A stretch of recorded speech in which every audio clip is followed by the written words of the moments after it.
Now this morning, we have to start with the biggest news of the day the whole world is watching. Americans are waking up to a very different picture of Paris's Notre Dame Cathedral. Last night, a fire tore through the historic 850-year-old cathedral.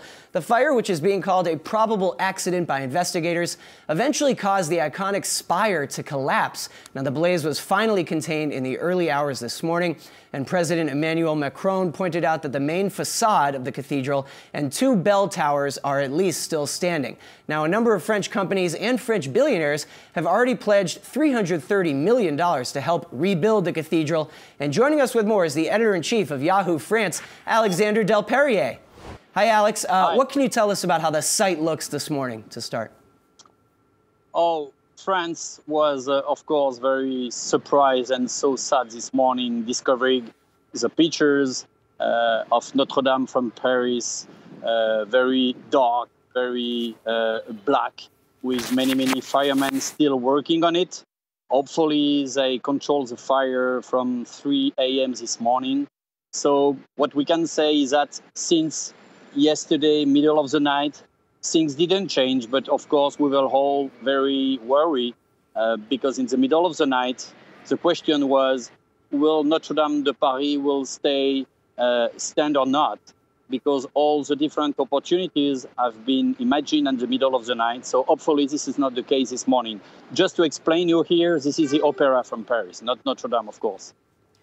Alex, I'm wondering if you can tell me how much it might cost to repair the cathedral. I saw that before the fire, it said that structural work was going to cost $170 million, that's US dollars. So now after the fire, how expensive might this get?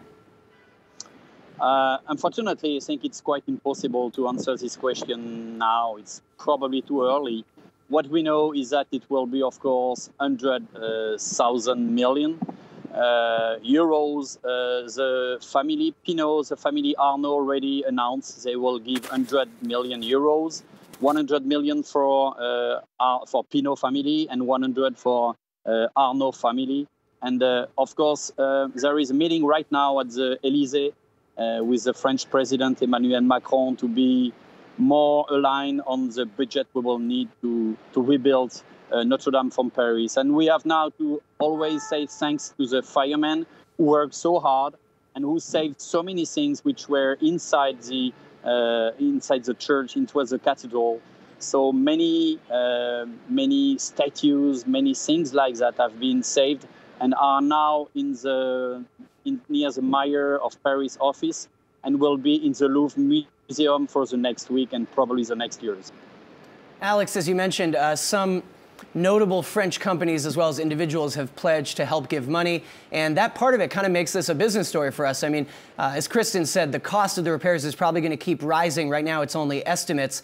But do you think that because some companies like LVMH and others have already pledged money, that pressure from the public will increase on other French companies or French billionaires or leaders to donate money?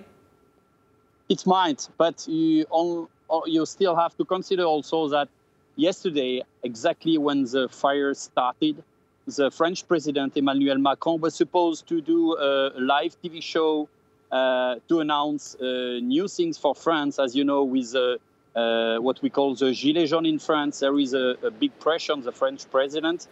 And the thing is, when you see French people are waiting for 100 million to help them for their usual life, and at the same time now you have some famous group, as you said, LVMH, for example, who announced they can give 100 million to save a cathedral. So there is quite a difficult thing, which is French people worry about their daily jobs, what they can consume or not, the money they have or not. And on the same time, we will spend 100 million for the rebuild of a cathedral. But yeah, to answer to your question, for sure, I think many groups, for example, the Football League said they will give some money. Many probably association, company will give a big amount of money to save, which is today's most visited monument of France, which is Notre Dame Cathedral. All right, we will keep tracking this and check back in with you soon. Alex Delperier, thanks so much.